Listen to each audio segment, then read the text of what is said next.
نحمده ونصلي ونسلم على رسوله الكريم أما بعد فأعوذ بالله من الشيطان الرجيم بسم الله الرحمن الرحيم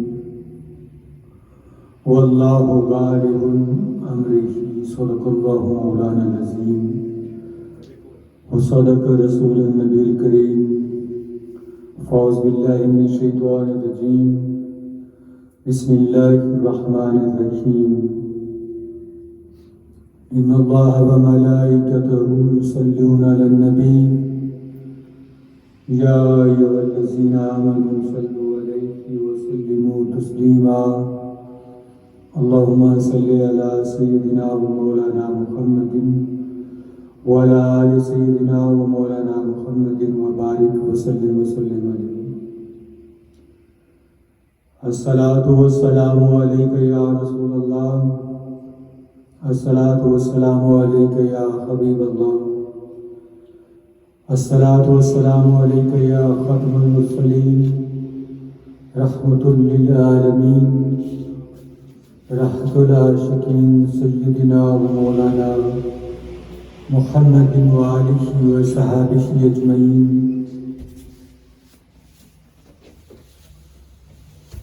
الہی بعزت حرمت سید السادات قطب الاقطاب شیخ الشیوخ پیران پیر حضرت محبوب سبحانی قطب ربانی شیخ لامکانی قطب الجن والانس وملائک قدس سر العزیز جمیل الانبیاء والمرسلین وکل الملائکات المقربین وعلی عباد اللہ الصالحین وسلما تسلیما دائما ابدا کثیرا کثیرا ایھا القاتلون جعل حسینا البشر بالعذاب والتنتیر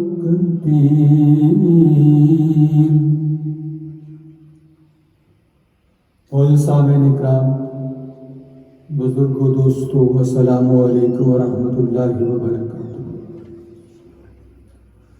حمد و ثنا ہے رب ذوالجلال قائم و دائم رہنے والی ذات کے لیے جو تمام تعریفوں کے لائق ہے، بادشاہوں کا بادشاہ، شہنشاہوں کا شہنشاہ، جن و انس کا مالک، کن فیکون ذات جو ہر حکم پر قادر ہے، ہر چیز اس کے حکم کے تابع ہے، اور یہ فیضان آقا دو عالم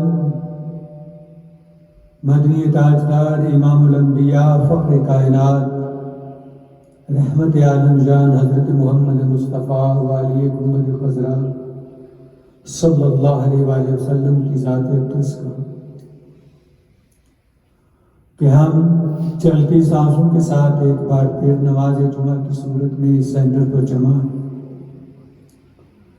اللہ رب العزت کے حضور دعا گو کہ رب کائنات میرے آقا کی تمام امت کو اپنی رحمتوں سے سرفراز فرمائے۔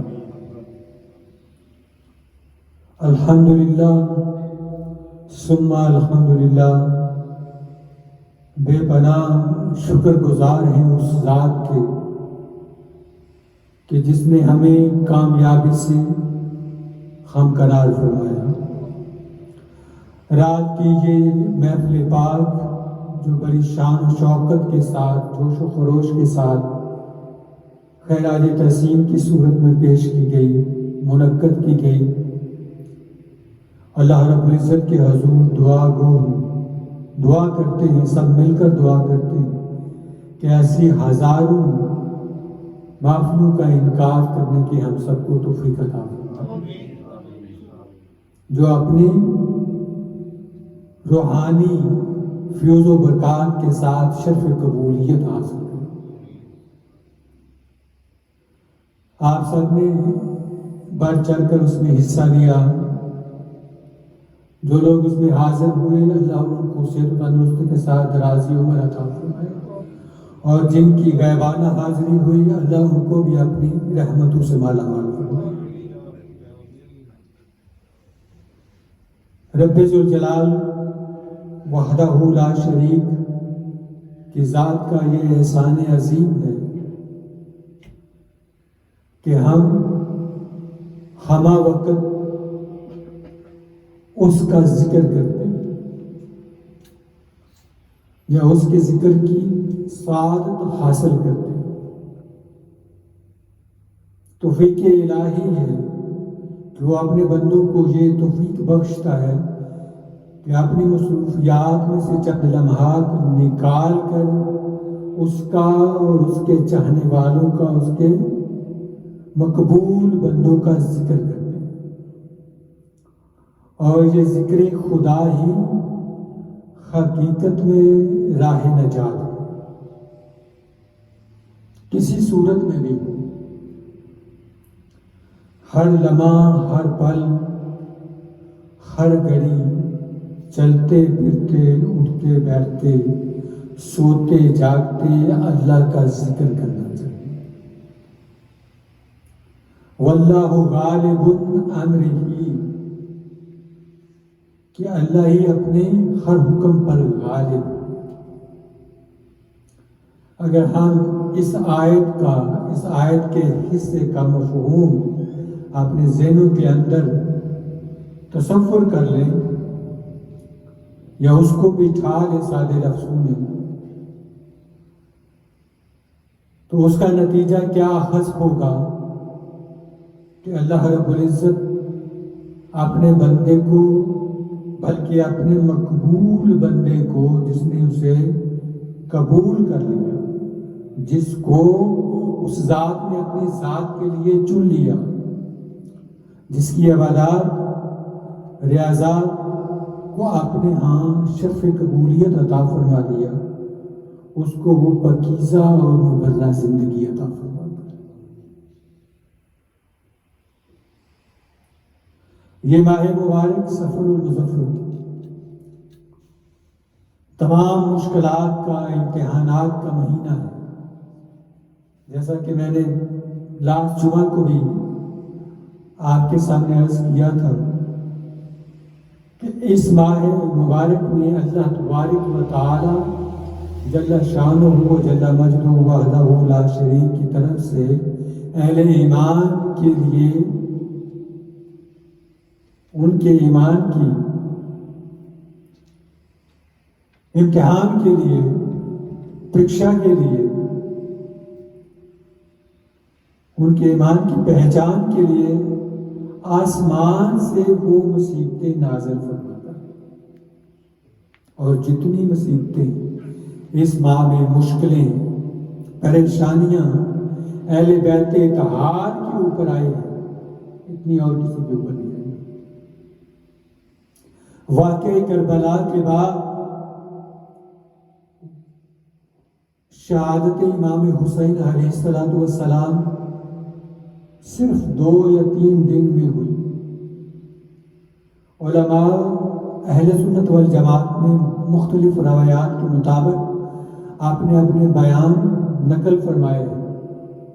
کچھ علماء کے نزدیک 3 دن کی یہ جنگ، جب سے پانی بند ہوا اس وقت سے لے کر شہادت امام حسین علیہ السلام تک، یعنی یوم عاشور تک،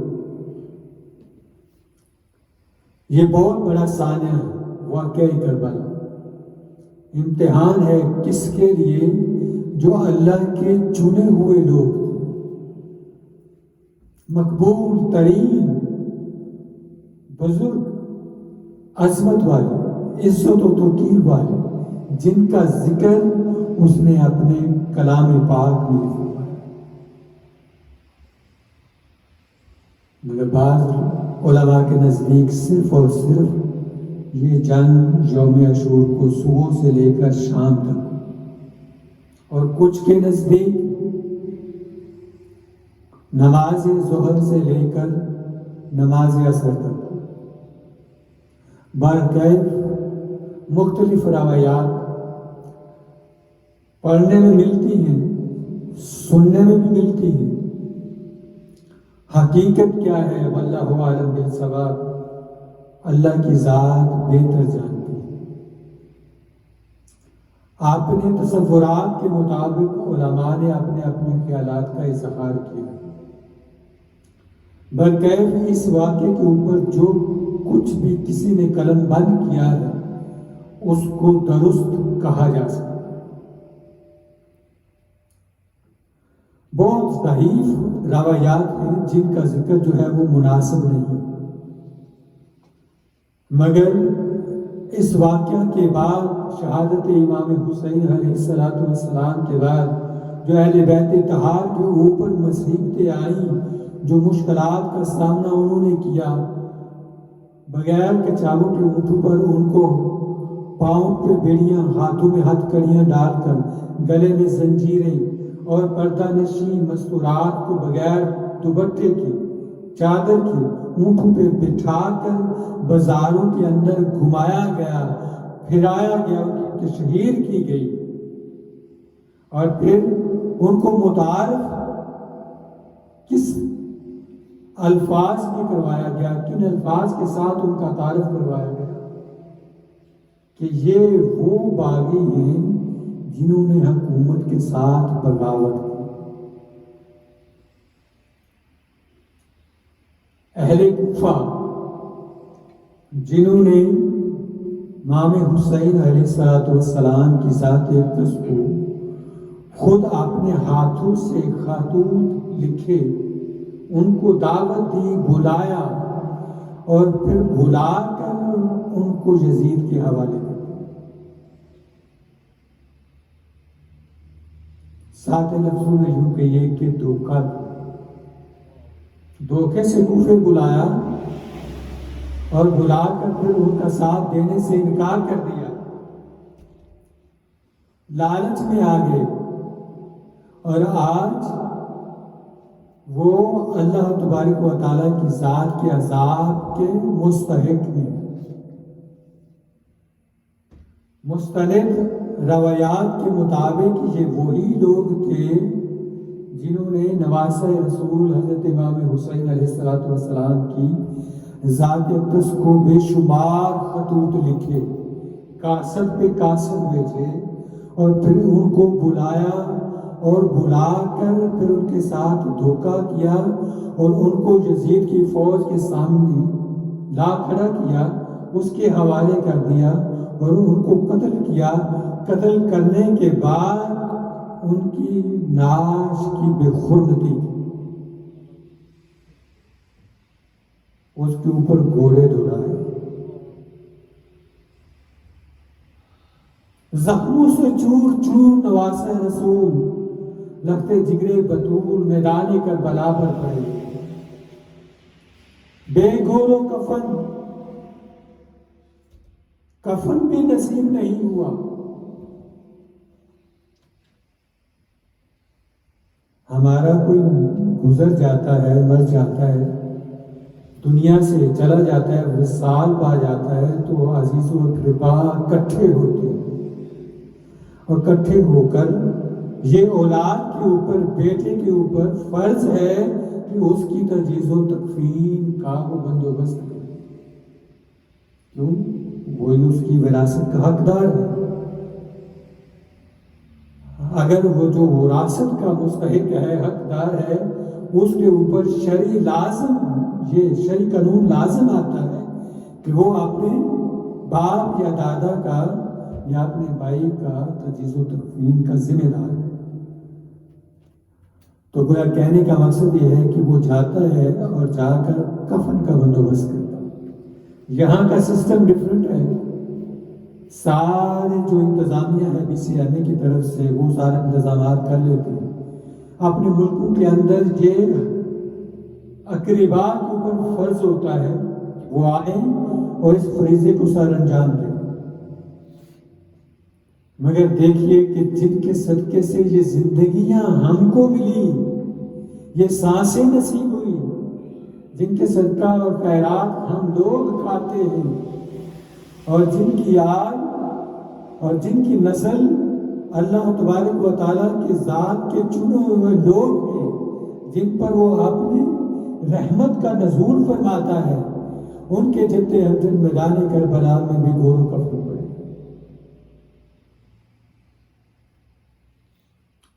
اعضاء کٹے ہوئے ہیں، سر اقدس ساتھ نہیں ہے، سر اقدس ساتھ نہیں ہے، جسم سے الگ ہے، نیزے پہ اچھال دیا گیا، نیزے کی نوک پر سر انور امام حسین علیہ السلام کا موجود ہے۔ اور قرآن کیا کہتا ہے؟ قرآن کہتے ہیں وَلَا تَقُولُوا لِمَن يُقْتَلُ فِي سَبِيلِ اللَّهِ أَمْوَاتٌ بَلْ أَحْيَاءٌ وَلَٰكِن لَّا تَشْعُرُونَ۔ جو لوگ اللہ کی راہ میں قتل کر دیے جاتے ہیں یا مر جاتے ہیں، جان شہادت نوش کر جاتے ہیں، انہیں مردہ گمان بھی نہ کرو، وہ زندہ ہے۔ بَلْ أَحْيَاءٌ وَلَٰكِن لَّا تَشْعُرُونَ، لیکن تمہیں شعور نہیں ہے، نالج نہیں ہے۔ تو معلوم کیا ہوا کہ اس آیت کے نزدیک امام حسین علیہ السلام کا جسد اقدس میدان کربلا کی تپتی ہوئی ریت کے صحرا پر پڑا ہے، اور آپ کا سر انور نیزے کی نوک پر ہے۔ نیزے کی نوک پر موجود ہو کر بھی آپ اپنے شہداء کا پیرا کریں۔ حضرت زینب رضی اللہ تعالیٰ ثانی زہرا موجود ہیں، دیکھا کہ امام حسین علیہ السلام کی شہادت ہو گئی، سورج غروب ہو گیا، ڈوب گیا، اندھیرا چھا گیا، ظہر کے وقت، جمعہ کا وقت، خطبے کا وقت، جمعہ کا دن تھا، سورج غروب ہو گیا۔ مدینہ المنورہ میں لوگوں نے جا کر پوچھا کہ یہ کیا معاملہ ہو گیا ہے ایک دوسرے سے کہ یہ سورج غروب ہو گیا۔ آدھے دن رسول اللہ صلی اللہ علیہ وسلم کی ذات اقدس کے الفاظ کے مطابق کہ قیامت کے روز سورج آئے گا، آدھے دن میں پلٹ جائے گا، کہیں قیامت تو برپا نہیں۔ سب کے سب حیران تھے، پریشان تھے، ستارے نظر آنے شروع ہو گئے۔ معاملہ کسی کی بات سمجھ میں نہیں آ رہا، بات کسی کی سمجھ میں نہیں آ رہی۔ حضرت ام سلمہ ہماری اماں، زوجہ محترمہ، ازواج محترمات میں سے، زوجہ نبی صلی اللہ علیہ وسلم کیا ارشاد فرماتی ہے کہ میں نے دیکھا، سو رہی تھی، آرام کر رہی تھی، کہ میں نے سرکار دو عالم صلی اللہ علیہ وسلم کی ذات اقدس کو دیکھا کہ آپ کی ریش مبارک میں غبار پڑا ہوا ہے، بال بکھرے ہوئے ہیں، گرد آلود ہیں، اور ہاتھ میں ایک بوتل ہے جس میں خون کے قطرے جمع کر رہے ہیں، اور آپ پریشان ہیں۔ میں پریشان ہو کر پوچھتی ہوں کہ یا رسول اللہ صلی اللہ علیہ وسلم، آپ کہاں سے تشریف لا رہے ہیں؟ یہ آپ کی حالت کیا ہے؟ اور یہ آپ کے ہاتھ میں جو بوتل ہے یہ کیا ہے؟ اور اس میں یہ جو خصوص نظر آ رہا ہے یہ کیا ہے؟ آپ نے ارشاد فرمایا کہ اے سنو، میں میدان کربلا سے آ رہا ہوں، میدان کربلا سے آ رہا ہوں۔ میرے حسین کو میری امت نے بڑی بے دردی کے ساتھ کوفہ کے اندر میدان کربلا میں شہید کر دیا، اور یہ بوتل کے اندر اس کا خون ہے، اس کے ساتھیوں کے خون کے قطرے میں جمع کر رہا ہوں، اور میں ابھی مقتل حسین سے واپس آیا ہوں۔ یہ اس لیے جمع کر رہا ہوں کہ یوم الحساب کو پروف کے تحت اللہ کے حضور اس کو پیش کر دوں کہ میرے نواسے نے اپنی جان کی پرواہ نہ کرتے ہوئے تیرے دین پر اپنی جان کا نذرانہ پیش کر دیا۔ ثانی ہزارہ حضرت زینب رضی اللہ تعالیٰ عنہ کیا دیکھتی ہیں کہ امام حسین علیہ السلام کا جسد اقدس میدان کربلا پہ پڑا ہوا ہے، اور اعضاء کٹے ہوئے ہیں، جسم سارے کا سارا تیروں سے زخمی ہو چکا ہے، چھلنی ہو چکا ہے، جسم میں کوئی ایسا حصہ باقی نہیں بچا جو زخموں سے چور چور نہ ہو۔ پھر اوپر سے ستم یہ کہ ان ظالمین نے آپ کی لاش مبارک پہ گھوڑے دوڑائے، ہڈیاں چکنا چور ہو گئی، ٹوٹ گئی۔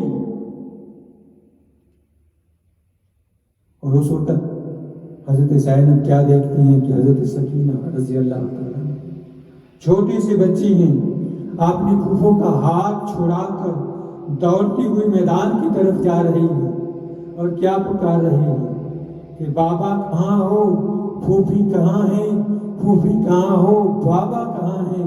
آواز دے رہی ہے، گرتی پڑتی ہوئی جا رہی ہے، آواز کیا آتی ہے، بیٹی ادھر آ جاؤ، دیکھو تمہارے مظلوم بابا اس میدان کربلا کی ریت پر بے گور و کفن پڑے ہیں، اور تمہاری مظلوم پھوپھی ان کے پاس بیٹھی۔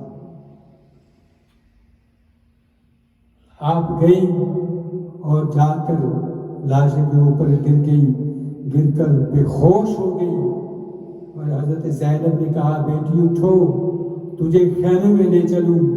کٹے ہوئے لاشیں سے آواز آئی، زینب آج میری بیٹی کو چند منٹ میرے سینے پہ پڑا رہے۔ بیٹی کو نعمت باطنی سے سرفراز فرمایا۔ وہ سکینہ جو باپ کے سینے سے لپٹ کر سونے کی عادی تھی، آج اس کو نیند نہیں آ رہی۔ بیٹیاں جو ہوتی ہیں وہ رب کی رحمت ہوتی ہے، بیٹیوں کو اپنے باپ سے بڑا پیار، بڑی محبت ہوتی ہے۔ کیوں؟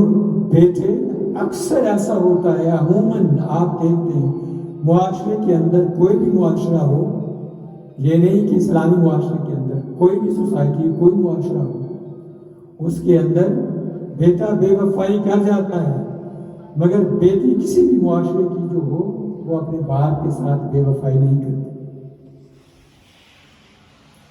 یہ کیا ہے؟ یہ فیضان بنت رسول صلی اللہ علیہ وسلم کہ حضرت فاطمہ الزہرا خاتون جنت رضی اللہ تعالیٰ نور نظر آقا دو عالم صلی اللہ علیہ وسلم راحت قلب و جاں ہیں۔ جب آپ کہیں جاتے، تشریف لے جاتے، جنگ پہ جاتے، شہر سے باہر جاتے، تو آخر میں، سب سے آخر میں حضرت فاطمہ الزہرا خاتون جنت سے مل کر تشریف لے جاتے، اور جب کبھی واپسی ہوتی، واپس تشریف لاتے، تو سب سے پہلے آپ کی طرف جاتے اور پھر مسجد میں جا کر نوافل ادا کرتے۔ اتنا پیار تھا۔ تو بیٹیوں سے پیار کرنا، محبت کرنا، یہ سرکار دو عالم صلی اللہ علیہ وسلم کی ذات اقدس کی سنت ہے۔ اور اگر کوئی یہ عمل کرتا ہے، اگر کوئی یہ عمل کرتا ہے تو رب کائنات اس کے گھر کو اپنی رحمتوں سے مالا مال کر دیتا ہے، رحمت برستی ہے اس کے گھر میں۔ الغرض بیٹی کو سینے سے لگایا، نعمت باطنی سے سرفراز فرمایا، اور حضرت زینب نے سکینہ کو اٹھایا، لا کر خیموں میں بٹھایا، اور پھر اہل عرب کے شاعر نے کیا لکھا، ایو القاتلون جعل حسینا البشر بالعذاب وطن کی، لعنت ہو ان لوگوں پر جنہوں نے حسین کو قتل کیا۔ ان پہ تمام انبیاء، تمام آسمانی کتابوں، زبور، انجیل، تورات اور قرآن کی بھی لعنت ہو۔ تو معلوم کیا ہوا کہ حسین، قاتلان حسین پر لعنت بھیجنا جو ہے وہ جائز ہے۔ آئمہ کرام کے نزدیک اس فعل کو ادا کرنا جائز ہے، گناہ نہیں۔ اگر کوئی قاتلان اہل بیت پر، قاتلان حسین پر لعنت بیچتا ہے تو اس کو کوئی گناہ نہیں۔ ہاں اگر کوئی اہل ایمان کسی ایمان والے کو دوسرے مسلمان بھائی کو کافر کہتا ہے جبکہ وہ مسلمان ہے تو وہ کافر نہیں ہوتا جس کو وہ کافر کہہ رہا ہے، بلکہ یہ خود کا کفر کے زمرے میں چلا جاتا ہے۔ بہت بڑا گناہ ہے، بن دیکھے، بن ثبوت، بن پروف، بغیر کسی ثبوت کے کسی کے اوپر کفر کا فتویٰ لگا دینا اور اس کو کفر سے منسوب کر دینا، وہ کافر نہیں ہوگا جس کے اوپر لگایا جا رہا ہے۔ معلوم کیا ہو کہ اس کے دل کا حال، تمہیں کیا معلوم ہے کہ وہ کیسا ہے، وہ کس حال میں ہے، اللہ کے نزدیک وہ کیا مقام رکھتا ہے، کیونکہ شریعت پروف مانگتی ہے۔ اور اللہ تبارک و تعالیٰ کی ذات کا قانون دیکھیں۔ اگر میں اس موضوع کی طرف جاؤں تو موضوع بہت لمبا ہو جائے گا کیونکہ وقت قریب ہے، صرف اشارتاً بات کر کے آگے چلا جاؤں گا کہ شریعت کا قانون کیا ہے۔ اللہ تبارک و تعالیٰ کی ذات نے انسانوں کے اوپر رلائے نہیں کیا کہ تم گواہی دو گے تو میں سزا دوں گا، نہیں، کیونکہ اس کو معلوم ہے، بہتر معلوم ہے کہ انسانوں کا حال کیا ہوگا، کیا کریں گے، الزامات لگائیں گے، تہمت لگائیں گے، جھوٹ بولیں گے، جھوٹی قسمیں کھائیں گے۔ پاکستان میں، انڈیا میں چلے جائیں، جتنے گواہ آپ کو چاہیے عدالت کے اندر کھڑے ہو کر آپ خرید سکتے ہیں، مل جائیں گے، اسی وقت پروف کر دیں گے۔ ہاں، قرآن پہ ہاتھ رکھ کر یہ کہیں گے کہ یہ جو میں کہہ رہا ہوں قرآن عدالت میں موجود ہوتا ہے، اس پہ ہاتھ رکھا جاتا ہے، کس لیے کہ جو کہیں گے سچ کہیں گے، سچ کے سوا کچھ نہیں کہیں گے۔ تو یہ جو ہوتے ہیں وہاں عدالت میں مجسر وٹنس، ان کا کام یہ ہوتا ہے، ذریعہ انکم یہ ہے، آمدنی یہ ہے کہ وہ قسمیں اٹھاتے ہیں۔ جس معاشرے کا، جس جماعت کا، جس قوم کا یہ حال ہو، پھر اس کا انجام کیا ہو؟ اللہ تبارک و تعالیٰ کے ساتھ کا قانون ایسا نہیں گو کہ وہ شرعی طور پر ثبوت مانگتا ہے مگر اس کے اپنے دو وٹنس یہاں پہ موجود رہتے ہیں، فیصلہ ان پہ ہوگا، انسان کے بیانات پر نہیں ہوگا، کیونکہ یہ کسی کے کوئی رشتہ دار، عزیز اور اقربا میں سے شمار نہیں ہوتے، یہ اللہ کا قانون مانتے ہیں۔ آج مختلف انداز میں، مختلف الفاظ میں یوٹیوب کے اوپر ہم اس محقہ کربلا کے بیانات کو سنتے ہیں۔ کوئی یزید کو بری الذمہ قرار دیتا ہے، کوئی اس کو ذمہ دار قرار دیتا ہے، کوئی ابن زیاد کو ذمہ دار قرار دیتا ہے، کوئی شمر لعین کو ذمہ دار قرار دیتا ہے۔ مگر اگر تذیرات پاکستان کے تحت دیکھیں، ایک سمپل سی بات، کسی نے مرڈر کروایا، کیا نہیں کروایا، کہہ کر کروایا، 307 اور 302 لگتی ہے۔ 307 کیا ہے؟ ارادہ قتل، اور 302 کر دیا۔ یہ تذیرات پاکستان کے تحت تب ایلیگیشن لگائے جاتے ہیں جب پروف ہو جائے، تو جب پروف نہ ہو تو ثبوت ہی نہیں ہے۔ کورٹ میں جب پیش کیا جاتا ہے، جج کیا پوچھتا ہے؟ آر یو گلٹی اور ناٹ گلٹی؟ بندہ کیا کہتا ہے؟ جس نے قتل کیا میں نے کچھ نہیں کیا۔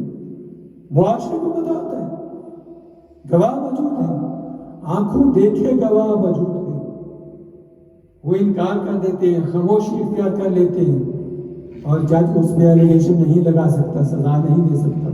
کیوں؟ وہ کہتے ہیں ہم ناٹ گلٹی، میں نے کچھ نہیں کیا۔ پھر اس کے بعد مقدمہ چلتا ہے، آگے چلتا ہے، لوئر ہائر کیے جاتے ہیں۔ مگر رب ذوالجلال کے نزدیک جب یہ مقدمہ پیش ہوگا حضرت فاطمہ الزہرا خاتون جنت کی طرف سے، تو کسی گواہ کی ضرورت نہیں پڑے گی، بذات خود جو اس کے اپنے کیا مقبول ترین فرشتے جو اس وقت کربلا کے میدان کے اندر موجود تھے، ملائک، رجال الغیب، اہل جنات، سارے کے سارے گواہی دیں۔ الغرض امام حسین علیہ السلام کا سر اقدس نیزے کی نوک پر کوفہ کے بازار میں پھیرایا جا رہا ہے۔ وہ کوفی سروں کو پیٹ رہے ہیں جنہوں نے خطوط لکھ کر بلایا، دعوت دی اور آپ کے ہاتھ پر، آپ کے دست مبارک پر بیعت کے وعدے کیے کہ جب وہ وقت آیا تو نواسہ رسول کو تنو تنہا چھوڑ دیا۔ روایات کے اندر آتا ہے کہ ایک روایت میں یہ ہے کہ جلوس جب کوفہ سے دمشق کی طرف جا رہا تھا تو نیزے کی نوک پر امام حسین علیہ السلام قرآن پڑھ رہے تھے۔ جلوس کے آگے آگے ایک شخص تھا جو قرآن پڑھ رہا تھا، اور قرآن پڑھتے پڑھتے جب وہ سورہ کاف کی اس آیا مبارکہ کے اوپر پہنچا، اِنَّهُ وَأَصْحَابُ الْكَهْفِ وَالرَّقِيمِ كَانُوا مِنْ آيَاتِنَا عَجَبًا، بے شک اصحاب کاف کا قصہ اللہ کی نشانیوں میں سے ایک عجیب نشانی ہے۔ تو سر انور سے آواز آئی، او قرآن پڑھنے والے، ما اصحاب الکهف قتلی و حملی، میرا اس طریقے سے قتل ہونا اور میرے سر کو نیزے پر چڑھائے پھرنا اصحاب کاف کے قصے سے بھی عجیب تر۔ معلوم کیا ہوا کہ شہداء زندہ ہوتے، شہداء زندہ ہوتے۔ قافلہ چلتا چلتا رات ہو گئی، ایک میدان میں ٹھہرا۔ ایک شخص تھا جس کا نام تھا خنوق، وہ پہرا دے رہا تھا، اس قافلے کا پہرے داروں میں شمار تھا، شامل تھا وہ۔ اس کی ڈیوٹی یہ تھی کہ آج کی رات تو پہرا دے گا۔ وہ کیا دیکھتا ہے کہ ایک روشنی آسمان سے نازل ہو رہی ہے، پھر اس روشنی کے اندر ایک چیئر، ایک کرسی، ایک تھرون، تخت نازل ہوا۔